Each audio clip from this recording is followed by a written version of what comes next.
Boom. Nah you. Heart so cold, we change the tempo of the room. These fakes we grow, we bloom in this fast car, we blow, we zoom, now shift. So in this video, I'm gonna be describing my first year in America. The neighbors know my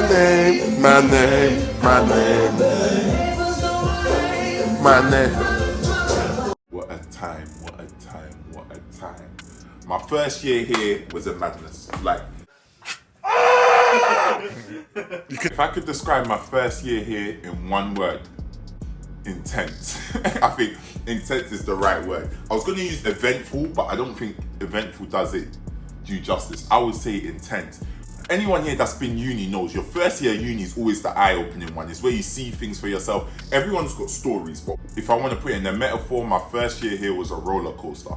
You know the ride Colossus? Yeah, that was it's just Colossus is how I would describe my first year here. Bare ups and downs, twists and turns. Colossus is a mad ride. My first year of school was when I realized I was smarter than I thought. I think when I was back home in England, I kind of didn't try in school. I'm thinking about it now, I didn't really try too hard. I always just done what I needed to do to get by in it. But when I came out here and I was in school and I was breezing through classes, that's when I realized, oh, Kobe, you actually got some brains in it. And I remember my second semester, I done the African American history class, isn't it? The video. The video. They call me Man Musa.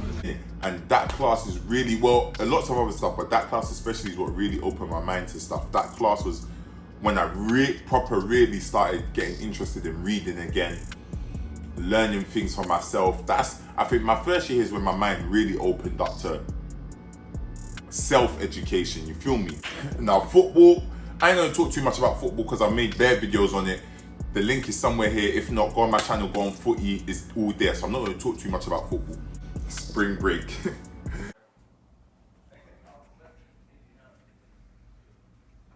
Hello?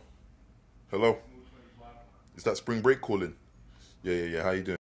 Spring break, man. Spring break was mad. That's the only way I can describe it. Mad. I get that a lot. People be like, is spring break real? And all I can say to them is, fam, it's a madness. But yeah, I spent all my spring break in Fort Lauderdale Beach. You pull up to the beach, the police have got a section here.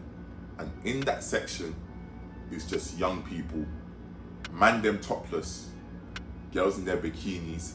You're not allowed to have alcohol in show, so everyone's just got like cups or bottles with obviously alcohol, but it's not clearly alcohol, and you're just vibing.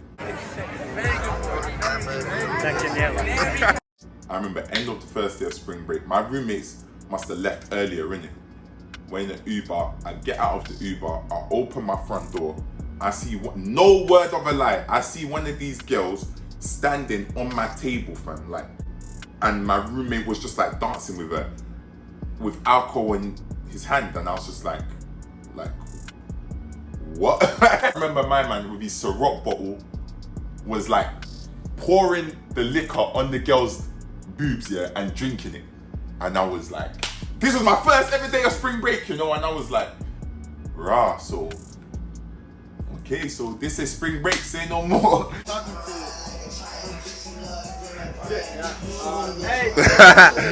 I need to see the wall.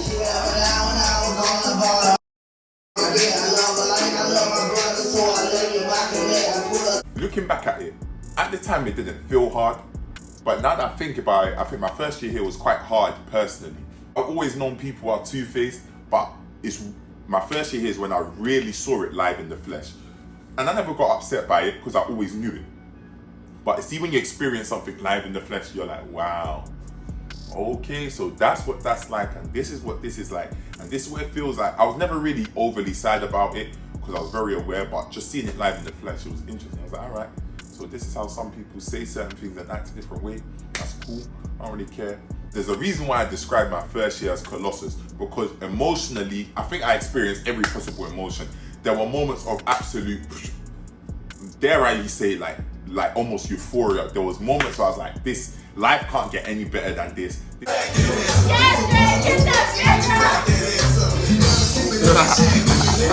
This is amazing. And there was a point where I'm I'm convinced I was like borderline, if not nearly depressed, man. Straight up. Maybe thank God, because I see how tough it is and I see how easily that could derail a lot of people. But for me at the time, I was just like, alright, fuck it, we'll just take it on the chin and we carry on going with it, innit? It had its challenges, it had its ups and downs, but still I wouldn't have changed it for the world because it's made me stronger, it's also made me who I am. And I loved it, boy. Way to go. I'm glad. The older guys that I was around, they loved going out. They loved it. Now, I didn't indulge in their lifestyle, but you gotta understand that sometimes the people you're around affect you in a way. I was around a lot of people that liked partying, and that kind of trickled down, you feel me? Every week, you found yourself drinking. There were bare weeks, yeah, where you weren't even going out. Where it was is like the older guys would be like, yeah, we're gonna rave, we're pre-drinking in the apartment. So you're pre-drinking with them, innit?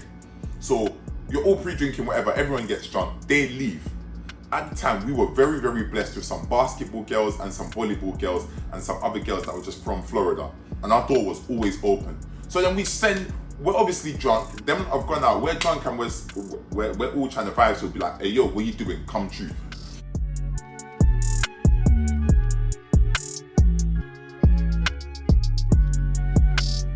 Alright, cool, just come round, we're all just vibing. There was even one day with some softball girls. Man, I cannot explain that story on the camera. Because I was just around a lot of people that liked to party and stuff and liked to do crazy things. That kind of trickled down, which is why I was drunk every weekend. But don't get it twisted, I'm not an idiot. I had my stuff patterned. In terms of football, not only was I training by myself and doing my own sessions, I was still doing the team stuff, so I was good.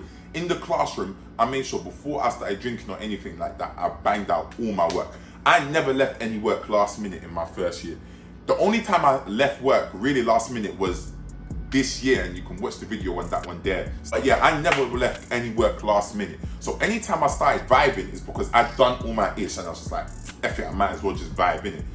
So that's a lesson that the people you're around definitely affects what goes around, innit? And I can go deep into that, but I won't. So I'm gonna be honest, I've done weed brownies 3 times, I'm never doing them again. Obviously the first time I just tried it because I tried it. Then the second time, as I said, I was like, there was a point where I felt like I was depressed in it. So I just took one to like master pain.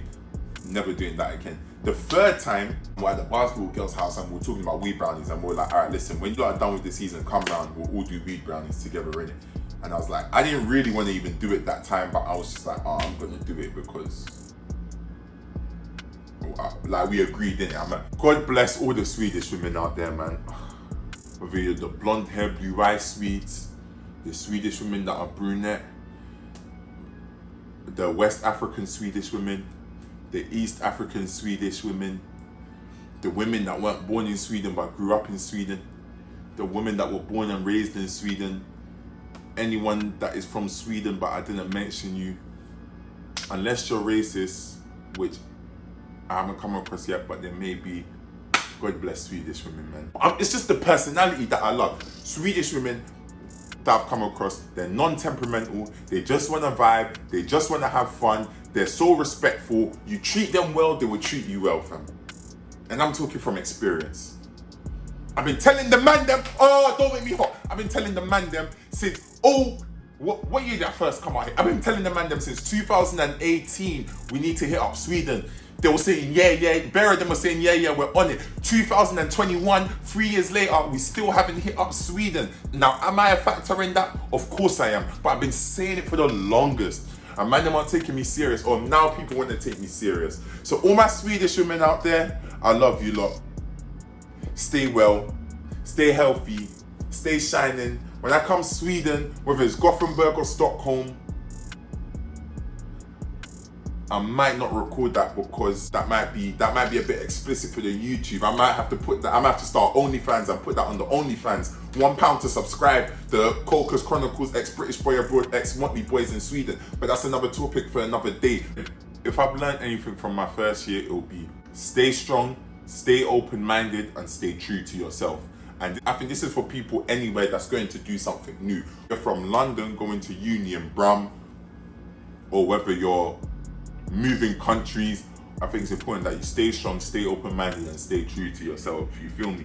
I think You need to be able to bend and not break, which is why I say stay strong and stay open-minded. You need to be willing to try and adapt and just be one with the culture. If all you're going to do is pick up problems with the culture, you're not going to enjoy yourself, because you're only going to focus on things that you know. And let's be real, we're limited. We only know so much. So you need to stay open-minded. But you also, at the same time, you need to stay strong, because you're going to encounter a lot of new situations, a lot of new things. You're going to be put in some scenarios you didn't realize. And it's not necessarily like legal or illegal. It's just, do you want to do this? Peer pressure, things like that, they take a toll on you. You feel me? So you got to stay strong and also stay true to yourself at the end of the day. As I said, you need to be able to bend and not break. Yes, be open to everything, but at the same time, don't sacrifice yourself. If you've got certain morals, stick to those morals. If you've got certain beliefs, stick to those beliefs. Because there's times where you'll get tried, innit? And there's times where you might experiment something and all of that, and that's cool, innit? But don't get caught in the wave, innit? Don't get caught in the wave. Don't get lost in the sauce. Don't get too gassed, because everything comes at a cost and everything has a price. You feel me? My first year here, like, there was some expensive costs. You feel me? Thank God my costs were only monetary. For some people, it could have been a lot worse. Imagine getting a girl preggers. Woo! It's a big of stick on the steel. Stay strong, stay open-minded, and stay true to yourself in any new situation, and you enjoy yourself, innit? But yeah, that's a quick roundup of my first year here. Peace, love, bird game, you feel me? You guys are doing what you're supposed to be doing. Keep being great.